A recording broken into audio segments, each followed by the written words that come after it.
ओम श्री सतगुरुदेव भगवान की जय। अष्टविशः सर्गः। दशरथ समाश्वासन।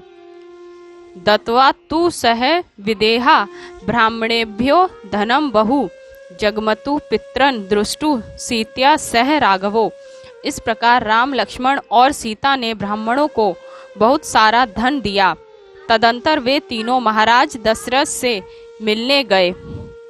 पताति सनुजा दृष्ट दिव्या ससीतम च जनस्तदा उचु बहुविद्या वाचः शोको पहत चेतसः। अपने छोटे भाई लक्ष्मण तथा सीता सहित पैदल जाते हुए श्री राम को देखकर लोग अत्यंत दुखी थे और अनेक प्रकार की बातें कर रहे थे। निर्गुणस्यापि पुत्रस्य कथम द्विप्रवासनम किम पुनरस्य लोकयम जीतो वृतेन केवलम। कोई कहता, लोग अपने गुणहीन पुत्र को भी घर से बाहर नहीं निकालते, फिर ऐसे पुत्र का जिसने अपने चरित्र से सब लोगों को अपने वश में कर लिया है, निर्वासन कैसे हो सकता है। अनर्शंस्यम नुक्रोशः श्रुतुम शीलम दमः शमः राघवम शोभ्यत्यन्ते षड्गुणः पुरुषर्षभम।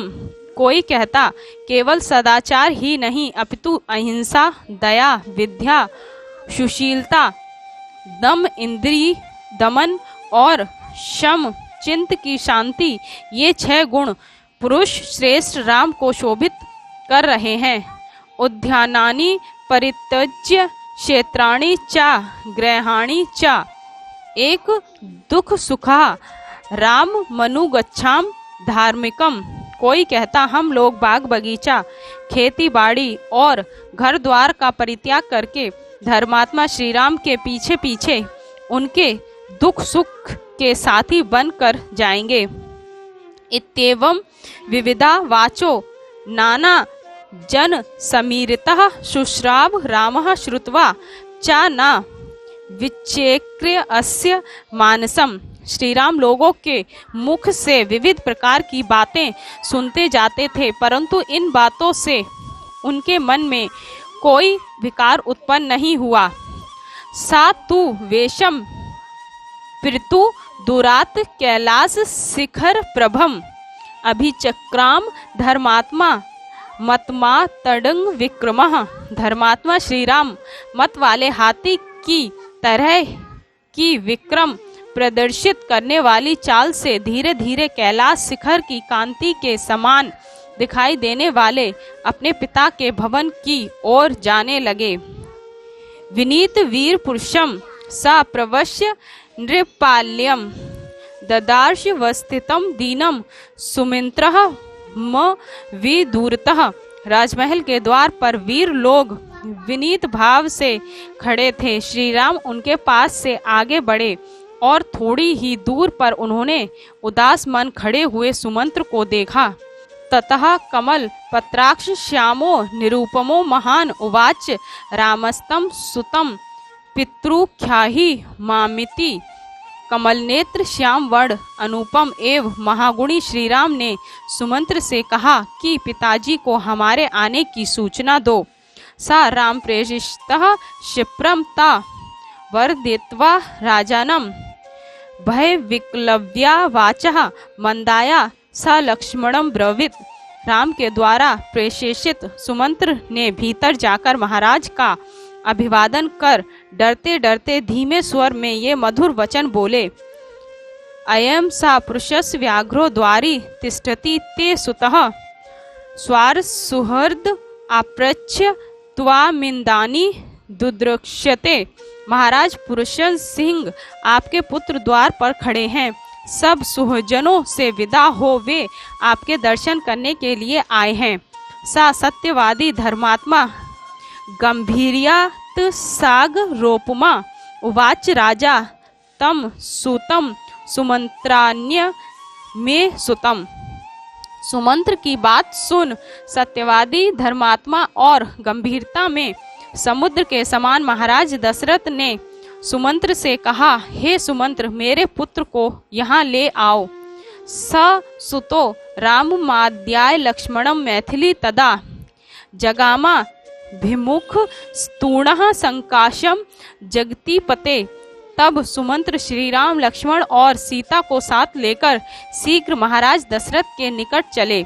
सा राजा पुत्र मायंतम दृष्टद्रव्या दुरात कृतांजलिम उत्पाता सनातूर्ण मार्तः स्त्री जन संवृतः। उस समय दुखी एवं स्त्रियों से घिरे हुए महाराज दशरथ दूर से ही हाथ जोड़े हुए पुत्र को आते देखकर तुरंत अपने आसन से उठ खड़े हुए। सो अभिदुद्राव वेगेन रामम दृष्टद्वया विशापतिः तम संप्राप्य दुखार्तः पपात भुवि मूर्छितः। वे श्री राम को देखकर उनकी ओर बड़े वेग से दौड़े, परंतु दुखी राजा उन तक न पहुंच मूर्छित होकर भूमि पर गिर पड़े। त्वं परिष्वज्य बहुभ्याम तवुभो राम लक्ष्मणो पर्यटके सीत्या सार्ध रुदंतः सामवेश्यन।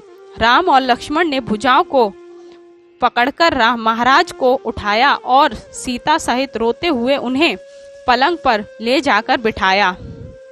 अतः रामो मुहूर्तेन लब्ध सज्ञ महीपतिम उवाच प्रज्वली भूत्वा शोकान वपरिप्लुतम। जब एक मुहूर्त पश्चात महाराज सचेत हुए तब शोक समुद्र में डूबे हुए महाराज दशरथ को राम हाथ जोड़कर बोले, आप्रच्छे त्वं महाराज सर्वेषामीश्वरो असि नः प्रथिस्ते दंड कारणम पश्य त्वं कुशलेन माम। हे महाराज, मैं आपसे वन गमन की आज्ञा लेने आया हूँ। आप हम सब लोगों के स्वामी हैं। मैं दंडक वन में जा रहा हूँ। आप एक बार मुझे कृपा दृष्टि से देखिए। लक्ष्मणम चानुजानिहि सीता चान्वेति मां वनम कारणे बहुभिस्तत्य वार्यमाणो न चेक्ष्यतः। लक्ष्मण और सीता को भी मेरे साथ जाने की आज्ञा दीजिए। मैंने अनेक उचित कारण बतला इन्हें रोकना चाहा, परंतु ये रुकते नहीं, जाना चाहते हैं। अनुजानिहि सर्वनः शोक मृत्युसुज्य मानद लक्ष्मणम मां च सीताम च प्रजापतिरिव प्रजा। हे सबको मान देने वाले, आप शोक का परित्याग कर हम सबको वैसी ही आज्ञा दीजिए जैसे प्रजापति अपनी प्रजा को देते हैं। प्रतीक्षण माणव्यग्र मनुज्ञाय जगति पते उवाच राजा संप्रेक्ष्य वनवास्या राघवम। व्याकुलता रहित राम को वन जाने की आज्ञा की प्रतीक्षा करते जान महाराज दशरथ उनकी ओर कृपापूर्ण दृष्टि से देखकर बोले, अहम राघवम के क्या वरदानेन मोहितः अयोध्या यास्तव्य मेवाध्य भव राजा निग्रह माम। हे राम, केकई के वरदान के द्वारा मुझे धोखा दिया है, अतः तुम मुझे बंदी बनाकर बलपूर्वक अयोध्या के राजा बनो। ए मुक्तो नृपतिना रामो धर्म भृता वरः प्रत्युवांजलिम कृत्वा पितरन वाक्य कोविदः। महाराज के ऐसा कहने पर धर्मात्माओं में श्रेष्ठ और बोलने में चतुर श्री राम हाथ जोड़कर पिताजी से बोले, भवानर वर्षः सहस्त्राय पृथिव्या नृपते पतिः अहम त्वरणे वतस्यामि न मे कार्य त्वया नृतम। राजन, आप अनेक वर्षों तक पृथ्वी का पालन करें। मैं आपको मिथ्यावादी नहीं बनाना चाहता। मैं अवश्य वन में वास करूंगा।